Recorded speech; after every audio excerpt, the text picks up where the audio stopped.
마태복음 12장 9에서 14절 안식일에 선을 행하신 예수님이라는 말씀의 제목으로 오늘 함께 은혜의 말씀을 나누고자 합니다. 이제 예수님께서 이제 안식일에 미리삭을 잘라 먹여서 제자들을 보살피신 그 이야기에 계속 이어서 이야기가 나옵니다. 이제 오늘은 안식일에 선을 행하는 것이 옳으냐 그러냐 하는 그 질문에 대해서 예수님께서 치료의 사건을 통해서 예수님이 안식일에 선을 행하신 그 사건에 관한 말씀이에요. 예수님께서 안식일에 행하신 이 사건은 공간복음에 모두 다 기록되어 있어요. 공간복음이라면 마태복음, 마가복음, 누가복음. 요한복음은 공간복음에는 안 들어가요. 그러니까 공간이라 그러면 어떤 한 공간에서 일어난 사건들을 다 이렇게 이제 기록한 것이 공간복음이고, 이제 요한복음은 예수님의 말씀, 언행, 거기에 초점을 대서 따라갑니다. 그러니까 예수님께서 어떻게 가르치셨고 어떤 말씀을 하셨는가, 사건 중심도 있지만 사건 중심보다는 예수님의 말씀에 더욱더 초점을 맞추는 경향이 있고, 그리고 이 요한복음은 어떠한 특별한 주제 하나만 다루지 않아요. 다양한 주제가 나오는 게 특징이에요. 그래서 이 예수님께서 안식일에 이 일을 행하신 것은 공간복음에 모두 다 기록되어 있고, 안식일에 행하신 이 두 사건에서 예수님은 자신을 천국의 안식을 주시는 이스라엘의 하나님으로 자신을 증거하는 거예요. 그러니까 안식일을 이제 새롭게 해석을 해요. 그러니까 새롭게 해석을 할 뿐만 아니라 새로운 안식을 주어요.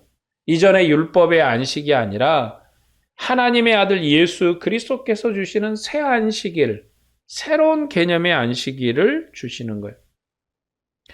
공간복음에서 이 두 사건의 내용은 다 나오지만 그 내용과 배열이 조금씩 강조점에 따라서 달라요. 그러니까 어디다가 이 사건을 두느냐.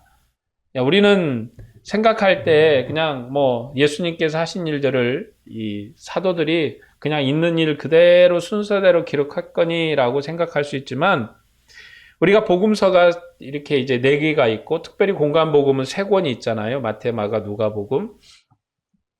이 3권이 있는 게 우리에게 복인 것이, 이 내용과 이 내용과 이 내용을 비교해 보면 같은 얘기를 어디다가 앞에다 두기도 하고 뒤에다 두기도 해요. 그것은 무엇을 의미하냐? 복음이라는 것은 해석자가 전해준 대로 우리가 받는 거예요.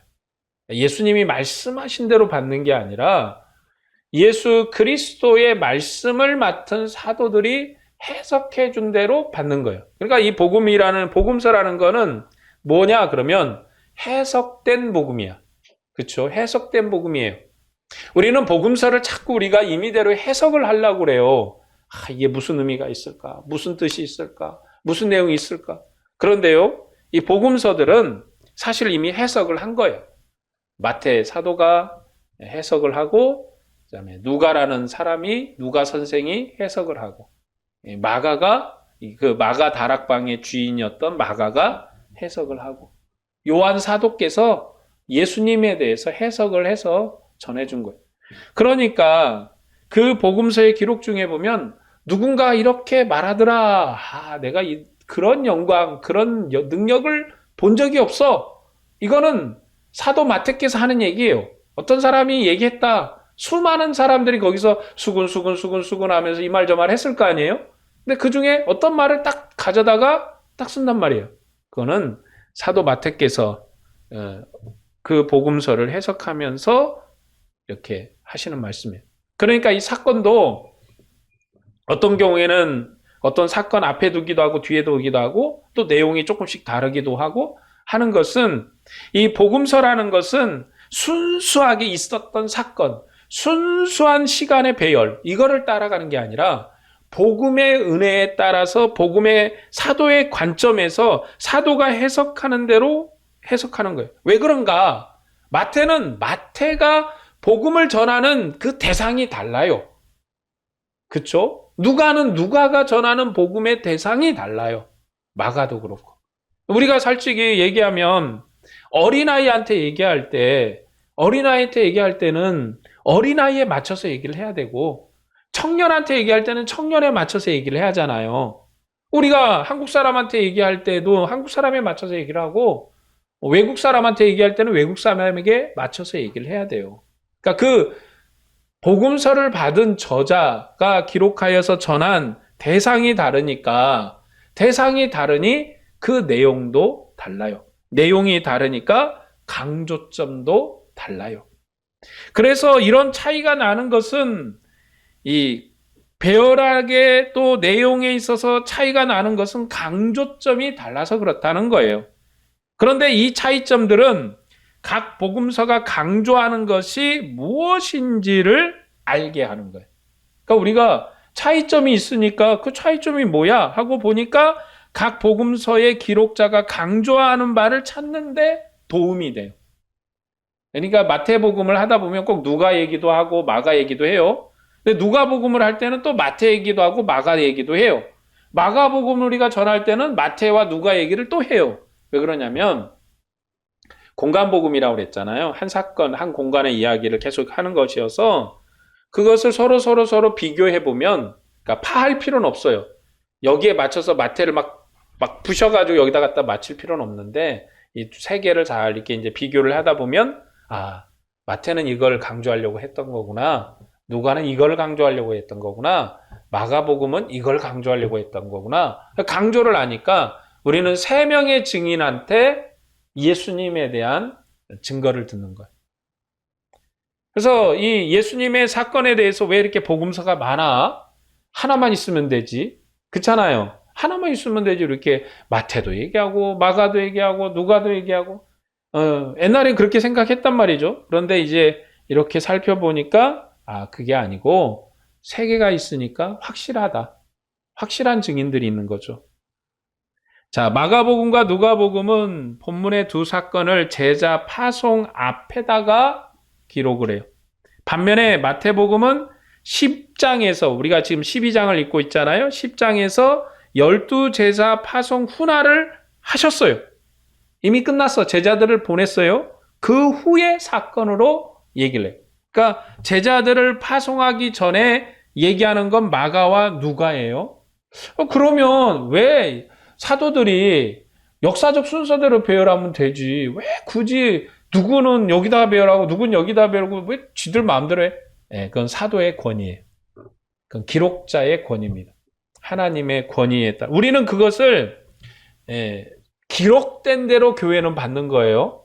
우리는 기록자가 아니잖아요. 우리는 하나님이 아니에요. 그 기록을 하나님의 아들 예수 그리스도께서 정권을 사도에게 줬고 복음을 전할 권세를 가진 사도들이 그렇게 기록한 것은 그 기록된 대로 하나님의 뜻이에요. 그러니까 우리는 거기서 이게 왜 앞에 있냐 뒤에 있냐 따지는 입장이 있는 게 아니라 거기에서 강조점을 찾고 그 강조점을 통해서 하나님을 알고 그리스도를 고백하고 하나님의 영광을 알아가면 되는 거예요. 왜냐하면 우리는 하나님이 아니잖아요. 우리는 기록자가 아니에요.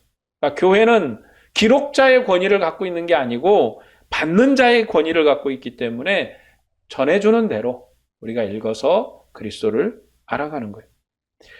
마태복음은 제자들과 함께 하신 예수님의 선교 확장하는 문맥에다가 이 사건을 두고 있어요. 마태복음은 11장과 12장에서 천국왕의 증거와 표적을 보고도 거역하는 자들에 대한 심판을 점층적으로 반복해서 강조합니다. 이제 가버나움 사건도 있었죠. 그리고 이 제자들이 미리삭을 잘라 먹었다고 항의하는 사건도 있었죠. 그게 다 뭐냐면 예수님께서 천국왕을 배척하는 자들에 대한 심판에 관한 얘기를 하시면서 새로운 하나님의 나라 영광의 천국으로 초대를 하는 거예요. 그렇기 때문에 11장과 12장의 결론은 같은 얘기예요. 지금 심판에 관한 얘기고 새로운 나라에 대한 얘기예요. 하나님의 아들의 새로운 계시와 그를 따르는 새 백성에 대한 선언입니다. 그러니까 우리가 바로 그리스도의 나라의 새로운 백성이에요. 새 백성이에요. 마태복음 11장에서 천국 왕께서는 하나님의 말씀의 신실한 증거를 보고도 천국으로 들어오지 않는 악한 세대와 지도자들을 심판하셨어요. 이 심판으로 악한 세대와 지도자들에게 천국 계시를 닫으시고 어린 아이들인 제자들에게는 천국 계시를 여셔서 그의 백성을 삼으셨다 하는 내용이 11장의 내용이에요. 그러면서 예수님께서는 수고하고 무거운 짐을 진 자들에게 그의 가벼운 멍에를 매게 하시고 안식을 얻게 하신 마음이 온유하시고 겸손하신 하나님의 아들이심을 증거합니다. 이전에 유대인들이 매던 율법은 무겁고 힘들고 어려운 멍에였는데 예수님께서 이제 그 멍에를 덜어내시고 쉽고 가벼운. 왜냐하면 마태복음이요, 유대인들에게 기록됐기 때문에 율법에 관한 인식이 좀 있어야 돼요. 무슨 얘기냐? 그냥 예를 쉽게 들면 우리나라는 김치, 그러면 우리는 김치 그럼 뭐가 있습니까? 배추김치, 나박김치, 총각김치, 열무김치. 그냥 생각만 해도 그 맛이 그냥 싹 느껴지잖아요. 아, 이게 어떤 맛이냐? 열무국수. 열무기 지금 딱 좀 이제 열무를 지금 새순 나온 열무를 삶아가지고 조금 더 익혀가지고 열무국수로 하면 이제 딱 좋죠. 그거를 여러분들한테 우리가 어떤 맛이다라고 구체적으로 표현하지 않아도 그 맛이 그냥 입가에서 싹 느껴지잖아요. 그런 것처럼 유대인들에게 있어서는 율법은 삶이에요. 생활이에요. 율법에 대해서 어떤 안식일에 지금 오늘 이 안식일에 대한 율법이 얘기가 나오는데 안식일에 대한 율법을 자세하게 막 설명을 해야 되지 않은 게 아니라 그냥 그들의 삶이에요. 우리에게 있어서 김치를 먹는 것과 같은 거예요. 김치를 먹는 것과 같은 얘기다. 그런 유대인들에게 기록을 했기 때문에 그 유대인들의 특성에 맞춰서 지금 사도 마태께서 이야기를 하고 있는 거예요. 그러면서 예수님께서 그들의 유대인들, 이스라엘 백성의 무거운 짐, 율법의 무거운 짐을 덜어내시고 새로운 가볍고 쉬운 짐을 메이신 분이시다. 그분은 마음이 온유하고 겸손한 왕이세요. 종말의 이스라엘의 목자이신 하나님과 다윗의 후손 왕의 은혜로 오신 그분이시다라고 언급하고 있습니다. 하나님께서는 범죄한 이스라엘의 목자를 폐하셨어요. 이스라엘의 목자, 바리새인이나 사두개인이나 이런 사람들은 범죄한 목자다. 그리고 종말에 그들을 다시 언약의 땅으로 부르실 때 친히 온유한 목자장이 되시며 다윗의 후손으로 이스라엘 목자가 되실 것을 이미 여러 선지자를 통해서 언약하셨어요. 천국 왕께서는 범죄한 이스라엘을 방문하셨고 구원하시고 온유하고 겸손하신 하나님의 은혜로 그들을 부르십니다. 마태복음 12장의 안식일 두 사건은 11장의 결론을 이미 이어받는 사건이에요. 11장에서 가버나움을 심판하신 사건을 이제 이어서 지속적인 심판에 대한 얘기입니다. 하나님께서는 이스라엘에 주신 가나안 땅을 먹을 것이 풍성하고 무병장수한 안식의 나라로 만드셨어요. 그러니까 이스라엘 백성이 처음에 가나안 땅에 정착할 때 하나님으로부터 받은 그 약속이 뭐냐면 먹을 것이 풍성한 나라예요. 소출이 풍성한 나라예요. 그리고 무병하고 장수하는 나라예요. 왜냐하면 땅의 나라이기 때문에 땅의 것으로 축복을 하시는 거예요. 그러니까 구약은 땅의 나라예요. 그러니까 복도 땅의 것으로 받아요. 그래서 아브라함이 부자가 되고 다윗과 같은 큰 부자가 없어요. 큰 부자가 돼요. 왜냐하면 하나님의 은혜를 입은 자는 소출이 1000배, 100배 이렇게 맺추는 거예요. 하나를 심었는데 10개가 열리고 하나를 심었는데 100개가 열리고 하나를 심었는데 1000개가 열려요. 그러니까 부자가 되는 거죠. 그리고 또한 생명이 온유하게 길어요. 생명이 편안하게 길어요. 그런 얘기는 어떻게 우리가 또 이해할 수 있냐면 욥기서를 보면 이 심판을 하는데 육체적인 것으로 심판을 하잖아요. 자녀들을 싹 죽이고 몸을 힘들게 하고. 왜냐하면 구약에서 심판이라는 것은 그런 거예요. 육체에 관련된 거. 그래서 이 구약은 땅에 관한 내용이다. 그런데 이제 예수님께서는 새로운 나라를 가져오세요. 땅의 나라가 아니라 하늘에 속한 나라를 가져오셨어요. 그것이 바로 새로운 율법이고 새로운 언약이고 역사의 발전이, 구원 역사의 발전이. 구원 역사가 새로운 시대로 새로운 은혜로 들어선 거예요. 그래서 예수님께 행하신 안식일의 두 사건은 마음이 온유하고 겸손하신 하나님의 아들이 주신 천국의 안식을 이제 확증하는, 내가 이런 새로운 안식을 줬다는 걸 확증하는 거예요. 율법은 안식일의 모든 행동을 금지합니다. 그러므로 밀 이삭을 잘라먹은 제자들이 안식일을 범했다고 바리새인이 예수님을 비방한 거예요. 예수님께서는 제자들의 행위가 정당하다 하고 율법에 따라서 변호를 하셨어요. 예수님께서 율법에 기록된 다윗이 진설병을 먹은 행위와 안식일에 성전에서 하나님을 섬겨 일하는 제사장이 율법을 들어서 제자들이 정당하다. 왜냐하면 새로운 안식이 우리에게 왔기 때문에 정당하다는 거예요. 그리고 자신은 성전보다 더 크신 하나님이시며 안식일의 주인이시라고 증거하심으로 제자들의 정당성을 이미 확증하셨어요. 인자는 안식일에 들판의 곡식을 제자들에게 주어 먹게 하시는 자비와 은혜의 하나님이세요. 그 안식을 제자들에게만 주신 것이 아니라 이제 제자들 이후에 그 복음, 제자들이 전한 복음을 받는 우리에게까지 이제는 안식일을 온전한 안식으로 이루셔서 한 날만 안식이 아니라 하나님의 은혜의 안식 안에 들어오게 하신 거예요. 왜냐하면 이제 주님이 우리 안에 계셔서 온전한 성전이 되셨기 때문에 그런 겁니다. 주님은 자신을 섬기게 하시는 땅의 회복자이시며 안식일의 경배를 받으시는 하나님이세요. 마태복음은 마가복음과 누가복음과 다르게 본문의 안식일 사건이 예수님께서 그들이 회당에 들어가셨을 때 일어난 사건이라고 말씀합니다. 누가복음만 다른 안식일의 회당에서 일어난 일이라고 기록을 해요. 이것은 누가복음이 은혜의 복음을 널리 전파하는 하나님의 선지 사역을 강조하는 복음이어서 여러 안식일을 언급하고 있는 거예요. 이 사건이 한 장소에 있어 이런 게 아니라 이날 저날 날이 달랐다는 거죠. 그러나 마태복음 그들의 회당에서 일어난 일로 기록합니다. 이것은 하나님의 말씀의 신실한 증거를 보고도 믿지 않는 유대인에 대한 심판이 주제이기 때문에 그런 거예요. 그러니까 심판이, 마태복음은 심판을 방점으로 하는 거예요. 그러나 누가복음은 복음 전파, 은혜의 복음이 전해지는 것이 방점이에요. 그렇기 때문에 여기서도 하고 저런 날도 하고 이날도 하고 그런 일들이 반복적으로 이루어졌다라고 기록을 합니다. 유대인 회당은 율법을 가르치는 곳이에요. 그들의 지도자인 바리새인은 모세 율법으로 천국 왕의 언행을 비방을 하고 고발하고 죽이려고 했어요. 그래서 마태복음만 독특하게 유대인의 회당에서 사람들이 예수님을 고발하려고 안식일 규범에 대해서 질문하는 내용이 나와요. 이 사건이 그래서 발생하게 되었다. 오늘 우리가 읽은 사건이 왜 발생하게 됐느냐? 유대인들이 예수님을 고발해서 어떻게 좀 해보려고 하는 사건인 거죠. 그들의 질문은 안식일의 병을 고치는 것이 옳은가 하는 거예요. 안식일의 병을 고친 게 옳습니까? 라고 물은 거죠. 그들이 천국왕을 거역한 까닭에 하나님께서는 천국의 계시를 이미 닫으셨어요.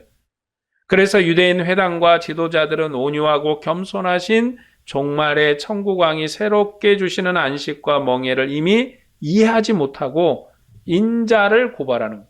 왜 그들이 예수님을 고발하는가?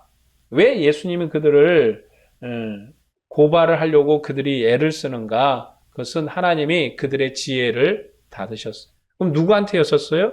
어린아이, 제자들 같은 사람들, 남은 자, 순수하게 하나님을 고대하는 자. 그러나 그거는 어떤 모습이냐면 바로 이스라엘 백성이 바벨론에 멸망하기 직전 모습, 아수르에 멸망하기 직전 모습.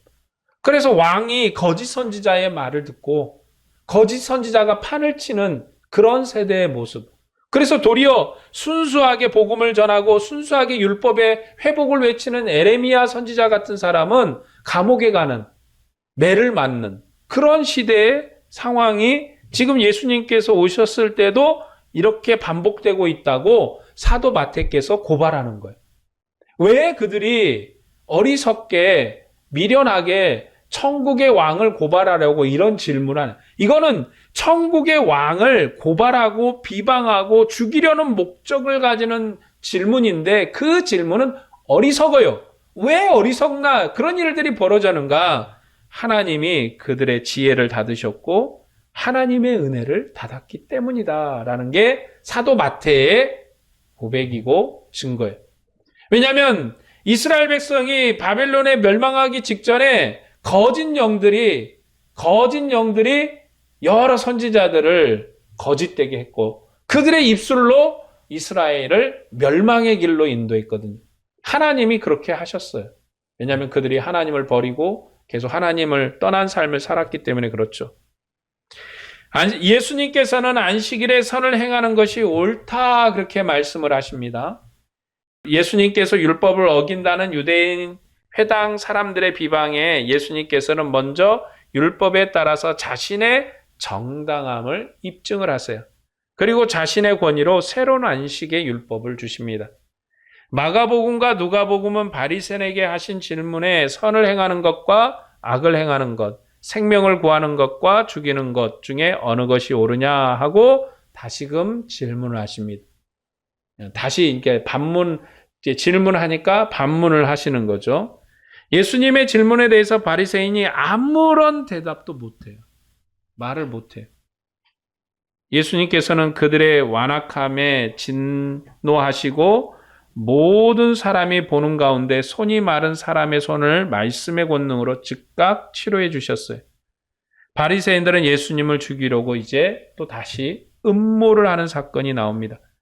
그들이 예수님을 죽이려 한 것은 지체 장애인을 금방 죽는 병이 아닌데 그걸 굳이 안식일에 하려는 거냐라는 거죠. 여러분, 지금 손이 마른 사람이 오늘 내일 생명이 지금 유독한 건 아니잖아요. 생명이 유독한 상황이 아니에요. 뭐 내일 해도 되고 모레 해도 되고 굳이 안식일에 그걸 하냐 이거죠. 그를 치료한 날은 안식일 외에도 많이 있다는 거죠. 그런데도 예수님께서는 선과 악, 살리는 것과 죽이는 것의 대조법으로 바리새인을 공격하시고 윽박지르셨습니다. 마가복음과 누가복음은 하나님의 나라의 율법보다 권능으로 생명을 살리시고 온전케 하시는 하나님의 나라 왕의 권세와 긍휼을 그런 방식으로 강조를 한 거예요. 그러나 마태복음은 예수님께서 유대인 회당 사람들에게 이렇게 말씀합니다. 자, 너희 중에 율법을 들어서 말씀하시는 거예요. 너희 중에 어떤 사람이 양 한 마리가 있어 안식일에 구덩이에 빠졌으면 끌어내지 않겠느냐? 사람이 양보다 얼마나 더 귀하냐? 그러므로 안식일에 선을 행하는 것이 옳으니라 라고 그렇게 말씀을 하세요. 아까 이제 마태하고 마가 누가복음의 그 내용이 조금씩 다르잖아요.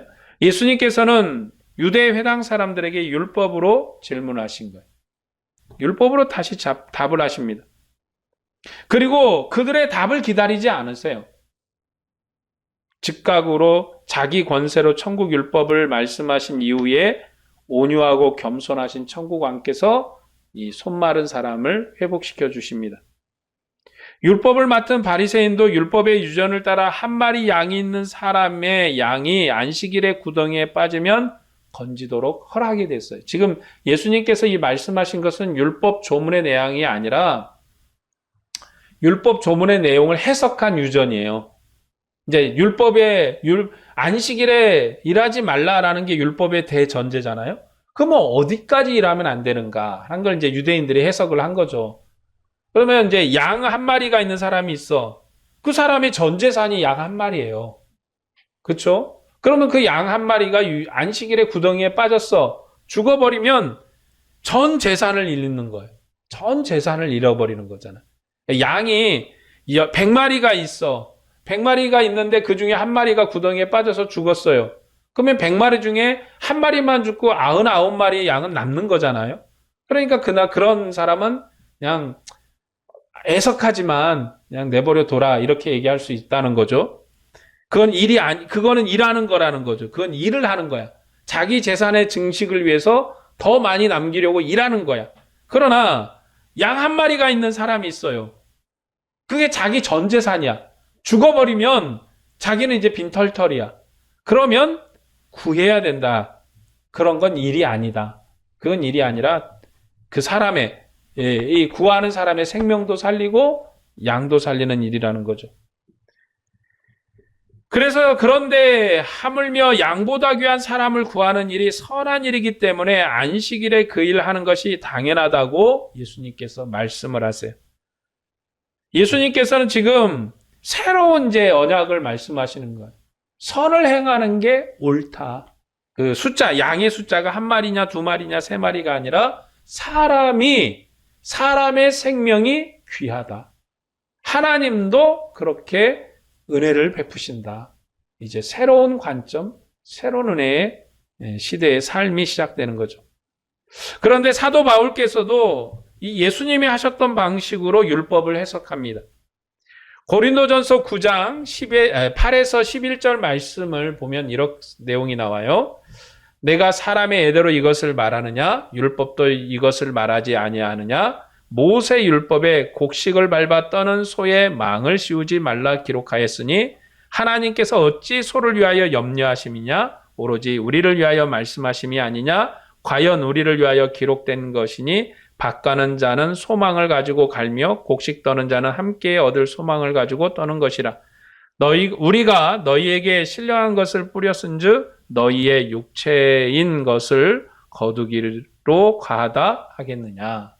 자, 이 얘기는 뭐냐면, 자, 이제 사도 바울께서 율법에 대해서 얘기를 하면서, 이제, 여기 이제 율법에 소에 망을 씌우지 말라라는 내용을 가지고 이제 얘기를 하면서, 왜 그것을 하지 말라는 거냐.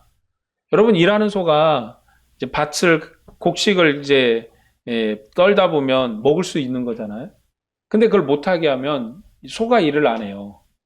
그러니까 소가 일을 안 한단 말이죠. 그러니까 그것을 왜 그렇게 했느냐? 소를 걱정한 게 아니라는 거예요.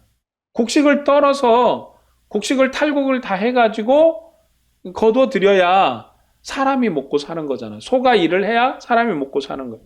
그러니까 누굴 염려하셔서 이런 얘기를 했느냐? 사람을 걱정하신 것이 아니냐. 사람을.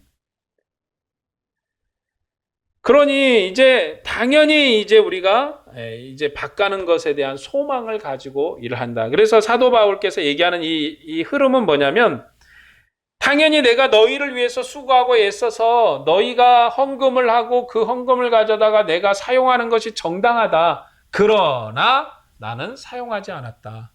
왜? 너희에게 오해가 생길 것을 염려했다는 거죠. 그 내용에 대한 문맥이에요. 유대인 회당은 안식일에 구덩이에 빠진 양 한 마리는 구하면서 천국왕께서 안식일에 양보다 귀한 사람을 치료하는 것을 정죄를 했어요. 잘못됐다는 거예요. 잘못됐다.